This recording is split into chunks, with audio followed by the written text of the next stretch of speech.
after the last game. Players played hard in the game, stayed focused. I think the offense did a great job of controlling the tempo of the game, played very well. Offensive line did a really good job of controlling the line of scrimmage, and obviously B-Rob had a great day. Bryce did a good job taking what the defense would give.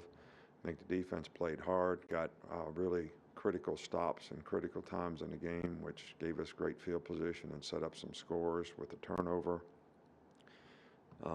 There's one thing we probably need to continue to develop is our ability to finish, whether it's a tackle, whether it's a block, whether it's a quarter, whether it's a game, whether it's, stacking positive performance from play to play, game to game, practice to practice, however you want to put it. And I think that would help us be a little bit more consistent.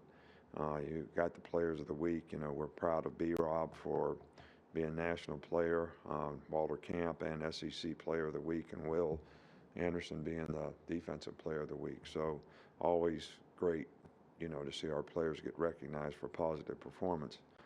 I think, this is a very challenging game that we have coming up against a very good team. These guys have 15 starters coming back from, one of the best teams in the country last year. And this is a very challenging place to play.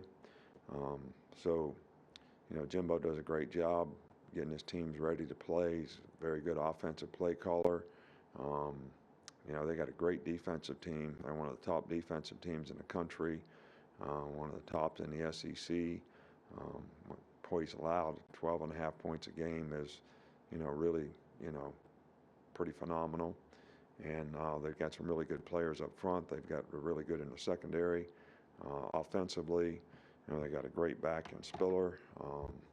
Nia Smith is a really good wide receiver, very versatile player, punt returner, kickoff returner, catch and run it, beat you deep. Really good player all around. Got a really good tight end. So they've got a lot of good players. They're really good on special teams. They've got good team speed. They've got really good specialists, punter and kicker. So this is all around, a really good team. Maybe the best team we've played to this point from a personnel standpoint. So this is a game that, we really got to get our mind looking forward to the challenge that we have, which is going to be pretty significant.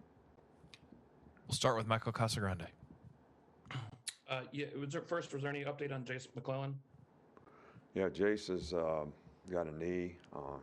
He'll be out for the year. He's going to have surgery tomorrow, so he's out. Okay, and I'm going to need. Go ahead, Mike. The ball to somebody.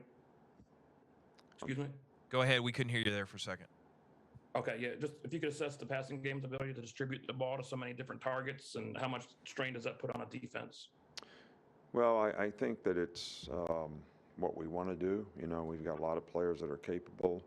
I think when you play a team like we played last week, who drops 8 guys a lot, the quarterback has to do a good job of reading the defense. So it's not so much about trying to get the ball to a particular player as it is to reading the defense and, hitting the soft spot whenever possible. And I think Bryce did a really good job of that. And the consequence of that is we had a lot of guys involved in the passing game. We'll go to Nick Kelly in Tuscaloosa. You guys have started just about every game pretty strong. Why do you think that is in terms of offense and defense? Well, I guess it says something about good preparation. And the players have good intensity to start the game. I think, what we keep talking about is how can we sustain that? How can we,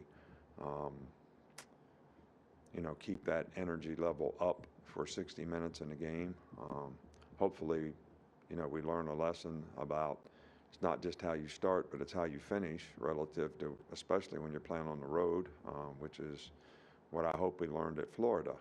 We got off to a good start and then, started to, be pretty average in terms of how we executed and what we did. And the consequence was that as the other team gets the momentum of the game and comes back on you. So um, we have to be able to continue um, to get over the hump and keep playing in every game.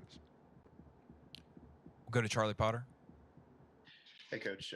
Earlier this season, you said that Kamar Wheaton got injured in practice. Do you have an update on him and what exactly the injury is with him? He hasn't practiced. He had a meniscus or whatever, and so he's kind of week to week.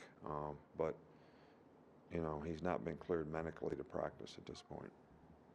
We'll go to Cecil. Cecil, go ahead. Yes, Coach, you mentioned the offensive line playing better against Ole Miss, showing improvement. Is there any one particular individual? I know Evans plays at a high level. Is there any individual that sort of stood out on the offensive line and developed from game one to this point?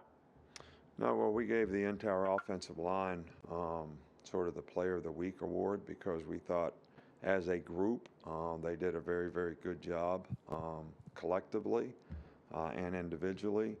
So I can't sit here and say, you know, I'd pick one guy out and say that guy really played well. I think if you talk to every guy, you know, they would say that there's something they could have done a little better.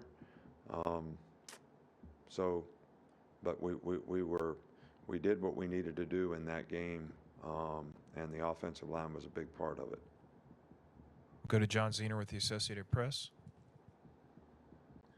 Yeah, along those same lines, two-parter on the offensive line. One, you kind of switched gears a little bit offensively because of matchups and everything.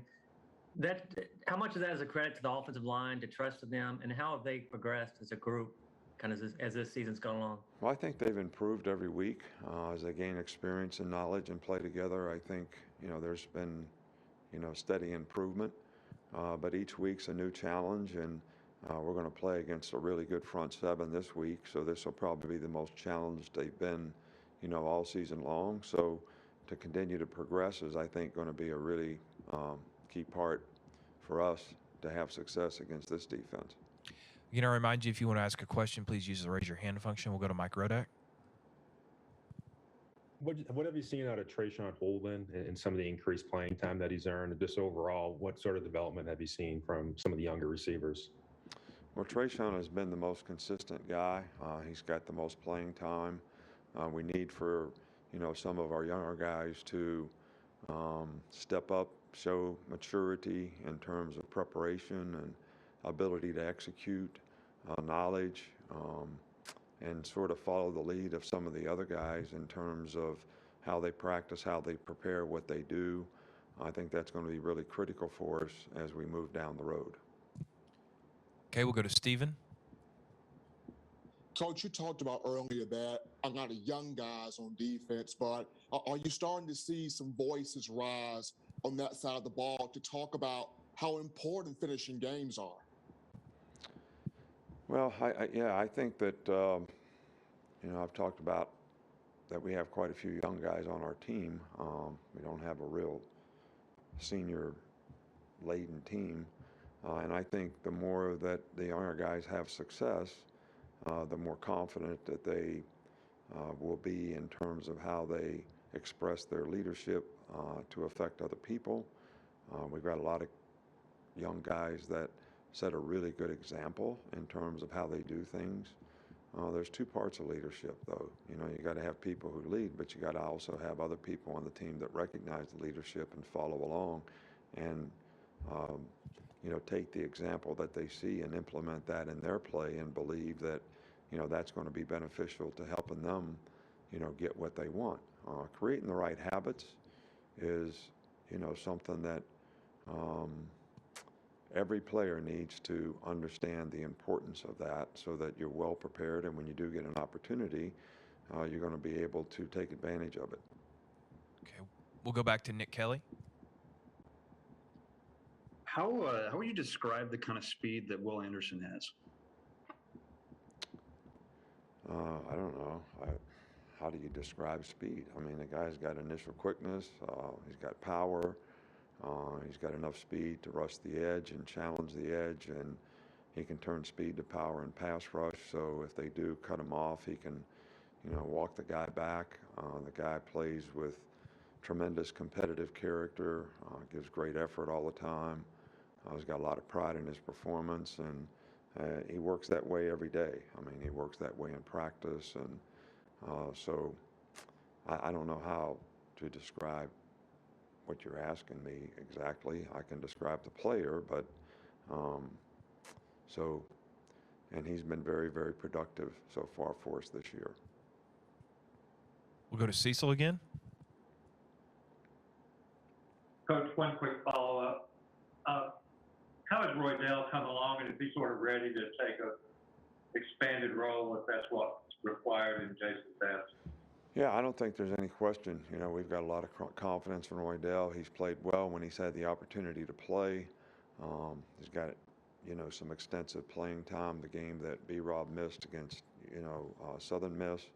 So, we're very confident in him. Jace was a very good player, did a great job on as a runner, as well as a blocker, as well as very good special teams player.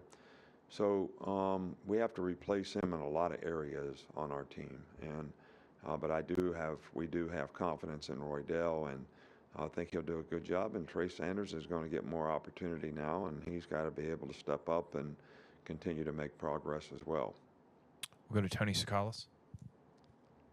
Yeah, Nick, kind of piggybacking off of that question, with only 3 healthy scholarship backs, has there been thought to maybe play a player from another position at that role? Yeah, we'll probably look at some of that. See how it works out.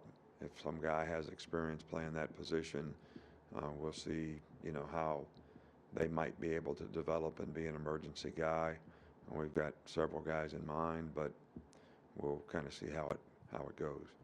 Okay, well, we got 2 more to wrap up. We'll start with Joey. Hey, Coach, kind of going off of those 2 previous questions, with Trey Sanders and Roydell Williams, having to step up like you said, what's the importance of having depth at that position with McClellan out for the year? Well, it's really important, but we've kind of lost 2 guys at the position. I mean, 5 is a good number to have, but now we have 3. But I think that would be the case at any position.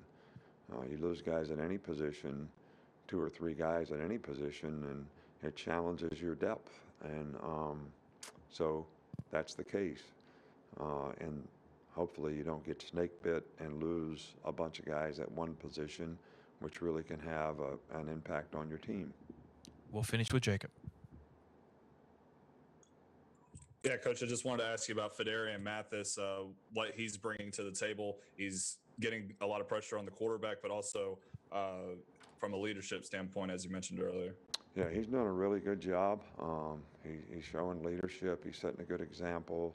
He's playing hard in the games, and he is being very productive. So we're very pleased with what he's done to this point, and he's always been a guy that plays hard and tries to please the coach and do everything he can to help the team win. It's important to him, and those are the kind of guys you love to have on your team. All right, Coach, thanks for your time. Thank you.